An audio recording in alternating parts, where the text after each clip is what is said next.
giving you useful and practical tips to help you make more money selling travel. This is the Art of Selling Travel Podcast, and here to guide you through it all, your host, Glenda Beagle. Hey, welcome back. So this week on the podcast, we're talking about sales bias and just simply bias as a whole. Now, when I bring this up, a lot of times people say, but I don't have a bias. The reality is absolutely everything has some form of a bias, and it's not your fault. We were all raised in different environments, in different economical situations, in different social situations. I myself grew up in the country, and I grew up with a very different view than maybe somebody who grew up in a city of millions and millions of people.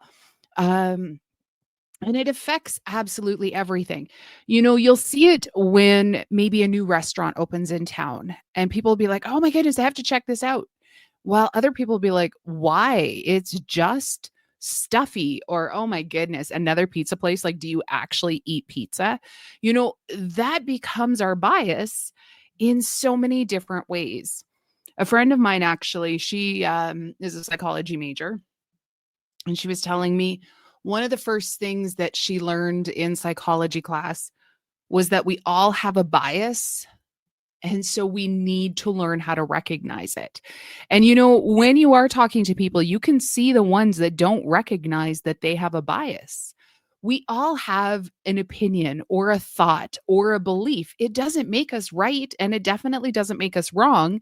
It's just what we bring to the table. And sales are definitely going to bring out that bias. TripAdvisor. TripAdvisor is built on bias. That is all TripAdvisor is. I love how it says unbiased review. No, TripAdvisor is 1000% built on biased opinions. A bias can be because you don't have enough information. That's why a 5-star resort can get a 2-star rating and a 2-star resort can get a 5-star rating. Why? Because they don't have the objectivity to look at it and see, well, for its rating, what did it do? Did it have this? Did it not have that? You'll see it all the time in all-inclusives, where a 5-star rating will get absolutely slaughtered. And yet a 2-star rating, it'll be like, oh my goodness, the bartender constantly had like the best drinks for us. It was amazing. Can't wait to go back. And somebody else will be like, oh my goodness, I didn't think the food was very good. Oh yeah, no, like just the food was awful. The rooms are dirty. It's disgusting. But oh my goodness, the swim up bar was hopping and we had so much fun. Oh, it's totally a 5-star trip. Sorry? I used to read reviews like that all the time. Or I would read a review about a property that I had just site inspected. And I'd be like, how did I get so confused? I have a strong bias for what I used to do site inspections. I used to say that if the resort handed you an alcoholic beverage, they were nothing more than a 4-star. And the syrupier and stronger the drink, you all know that blue drink if you've done site inspections in Mexico and the Caribbean, that blue, syrupy, loaded with booze drink, it was a bad resort. Why? They were liquoring you up so you didn't notice how bad it was. And yet my favorite resorts almost every single time were the ones that you pull up and they handed you this bottle of fresh ice cold water. And it became one of those things that I started to make my judgment or allow my bias to take over from the moment I walked up after getting off the bus to see what kind of drink they handed me. We also hear about that concept of don't sell from your own wallet. Well, what the heck does that mean? Well, that's because a lot of us maybe can't afford what some of our clients can.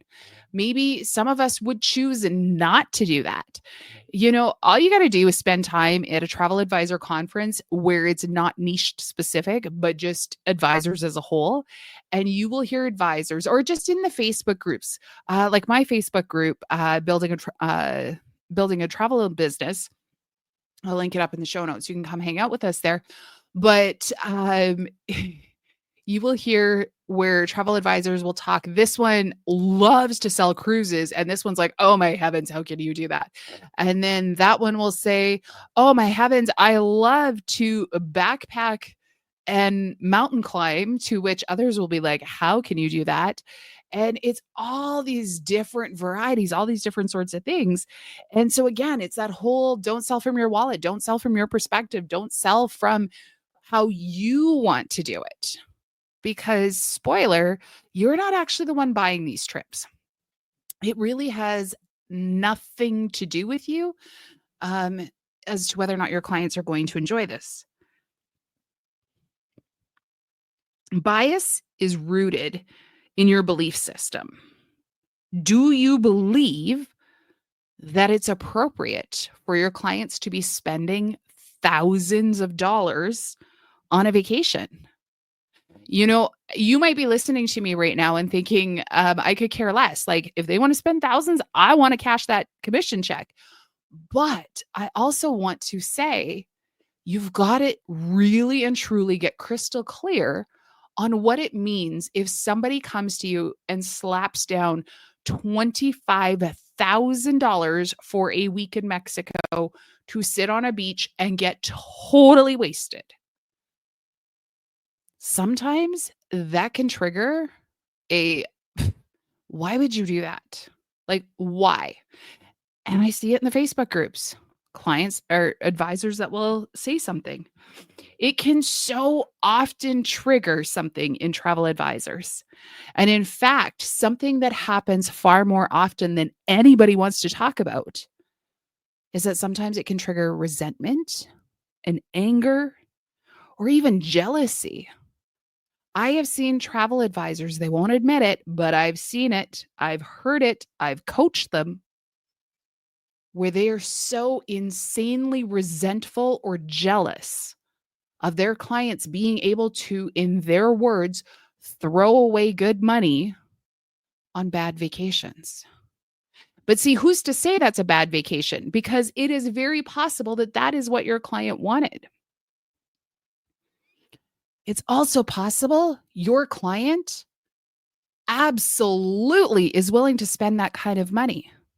In fact, recently here inside my Facebook group, I shared something for a coaching client, just a trip that was going out. It was somebody that I knew. She's hosting this trip.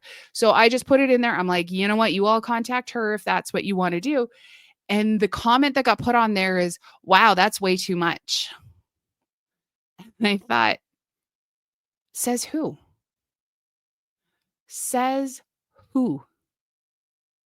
There is so much context that goes into it, but yet so often we are so quick to judge, oh, wow, that's too much. Even just in the conversations of 1 year over the other of perhaps how much a trip has gone up in price. As a Canadian, I can only imagine what the all-inclusive rates are doing. We're going to see all-inclusives, cruises, frankly, trips around the world. We are going to see the overall price point go up for the identical trip for the simple fact of our dollar was dropping. I think it's possibly leveled off, but I think it's going to be a bumpy road over the next little bit. So we have to make sure that we're not constantly thinking, oh, that's too much, I can't do that.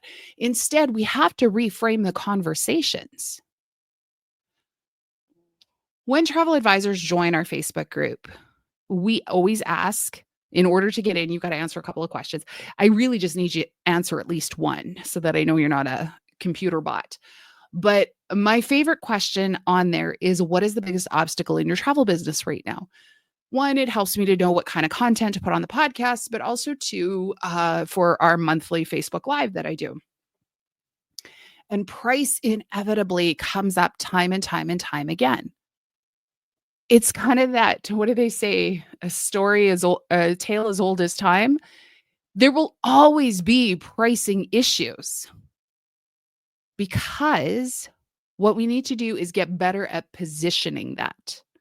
Because we need to have better conversations. We need to have better understanding of what it is that's creating the pricing that goes into it. But too often we allow our own bias to come in and be like, I wouldn't spend that much. Well, guess what? That's not up to you. You don't get to set the pricing. You don't get to say, yeah, so I really like the prices back in 2008. So if we could just like go back to like 2008, 2009 prices, that would be sweet. And we're just going to call that good. Well, here's the deal. We don't get to do that with groceries. So why would we be allowed to do that with travel?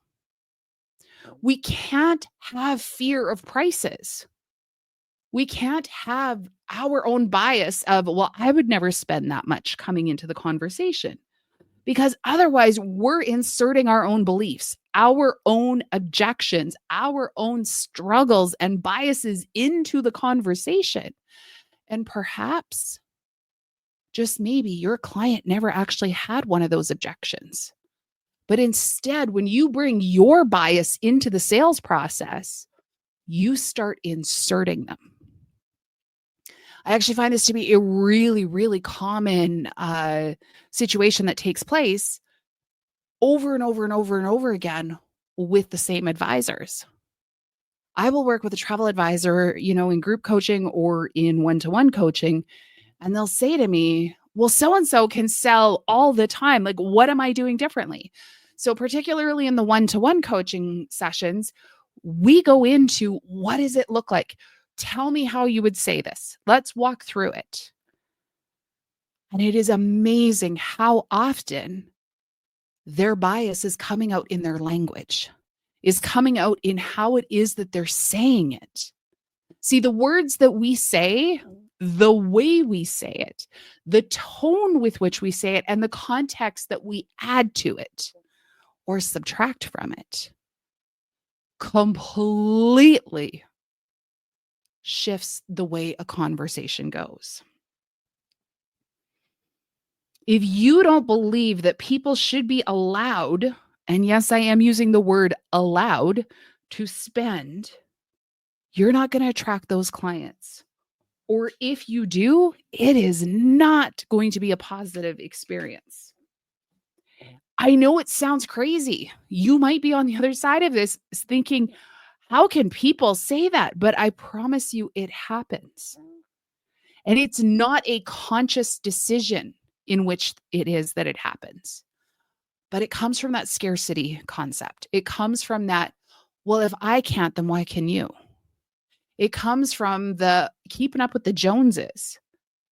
I'm not going to lie. I have had moments where I've said to my husband, I'm like, with what you do, with what I do, we have no car payments. Like we have why do we not have vacation properties and speedboats and quads and brand new vehicles? Like, what are we doing differently? And somebody said to me, they said, you're eating groceries with cash rather than everything being overextended and overdebted and all of these other sorts of things. And I went, oh, okay.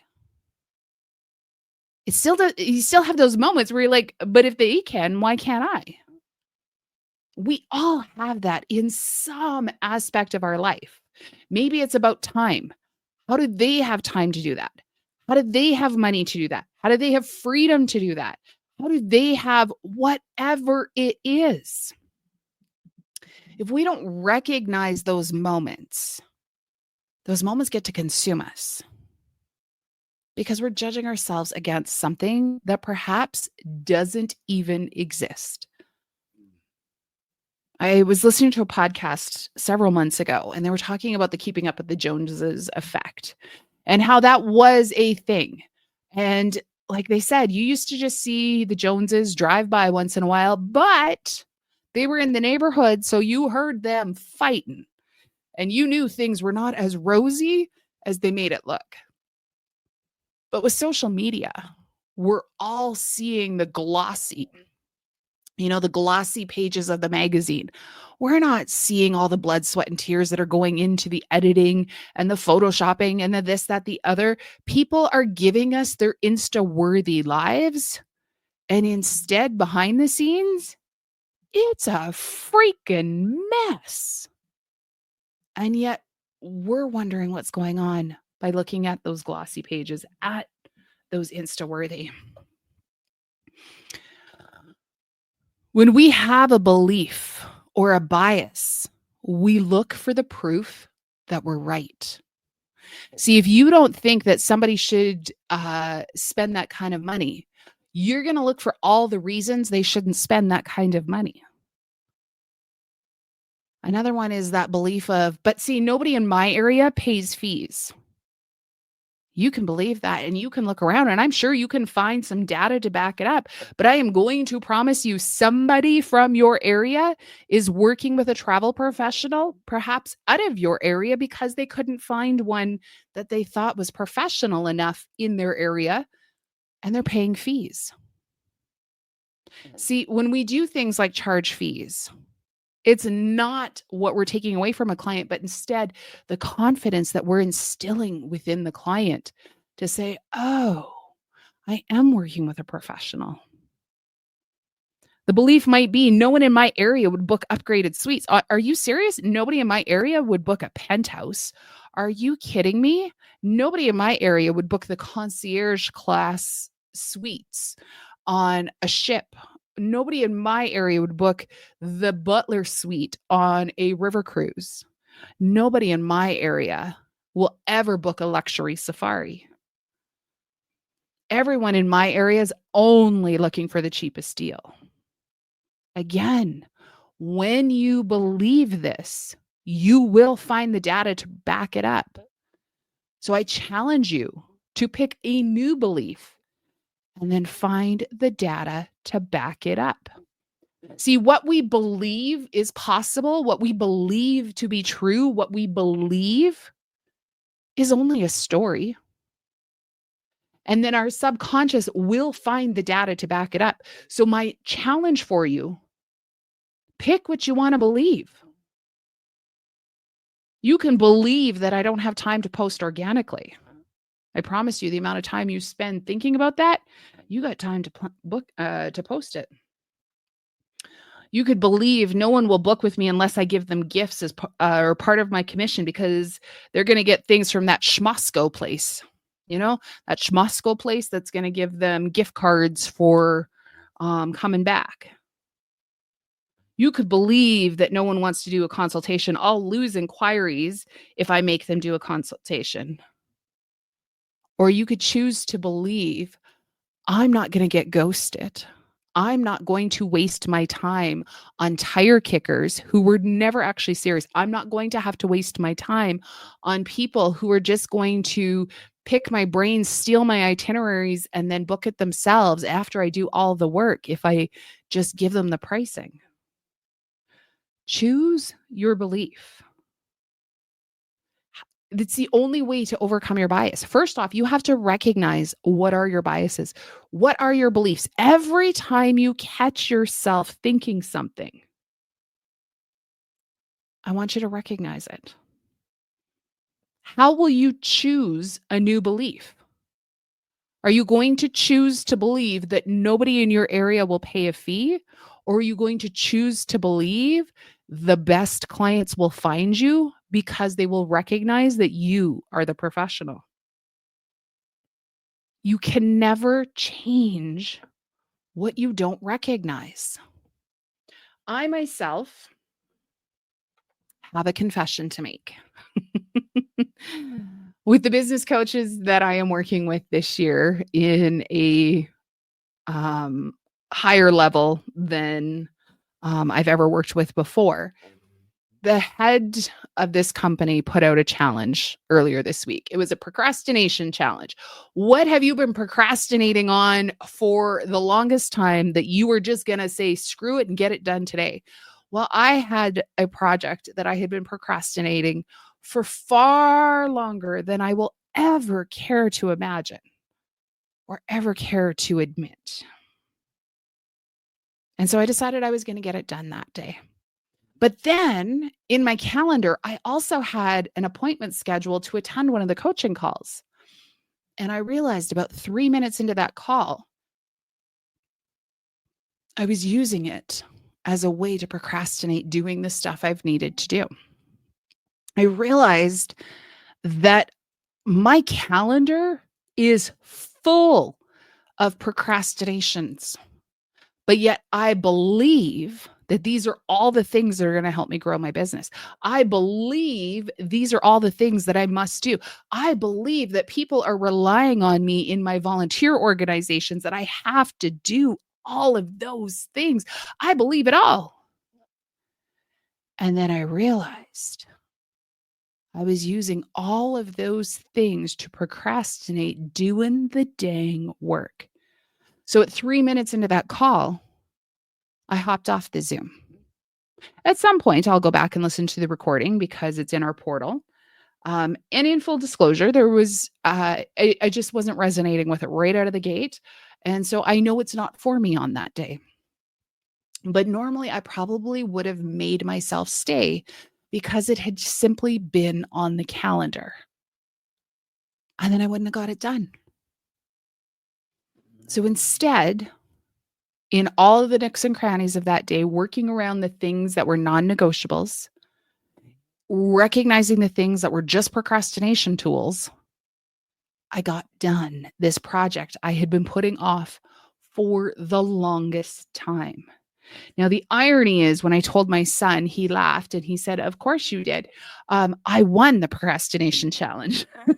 But the thing is, though, is that in that moment, in that day, in that process, I realized that I had a lot of beliefs.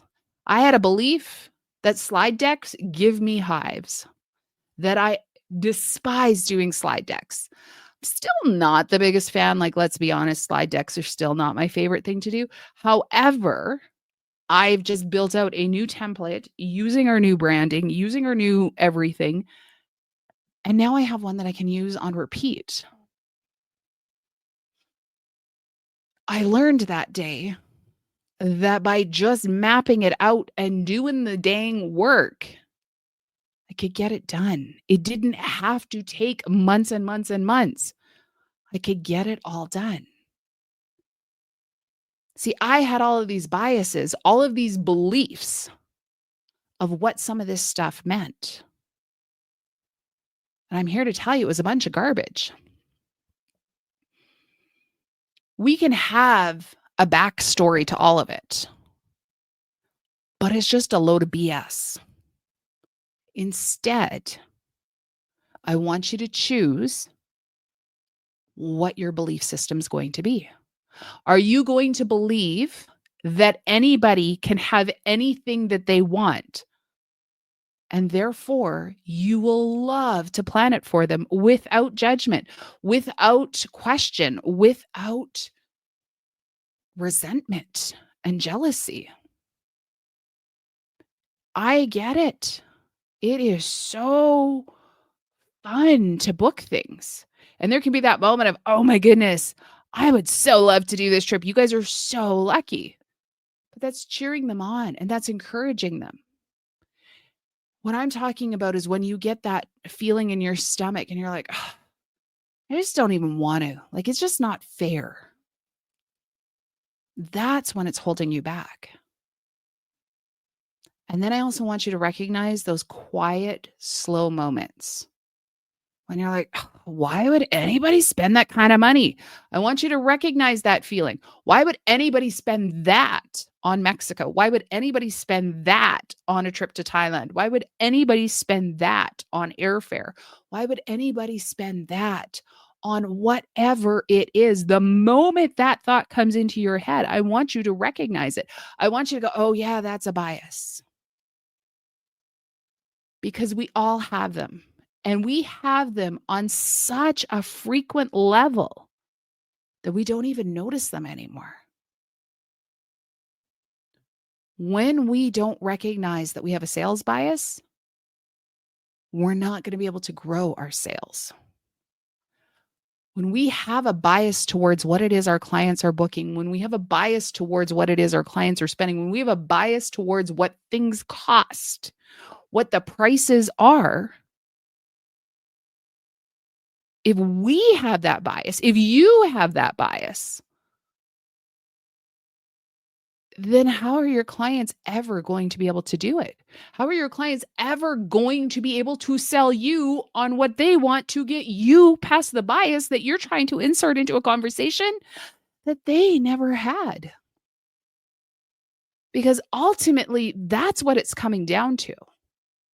When you bring a bias to the sales process, you are inserting the roadblocks between what your client wants and what your client is able to do. Your role as a travel professional is to remove as many of those roadblocks as humanly possible while working in the best interest of your client.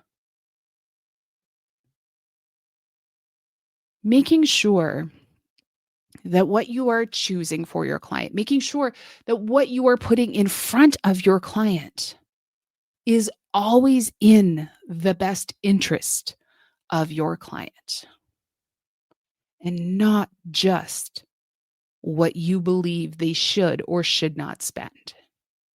You just may be surprised what your clients are willing to do that you might not be. Until next time, happy selling.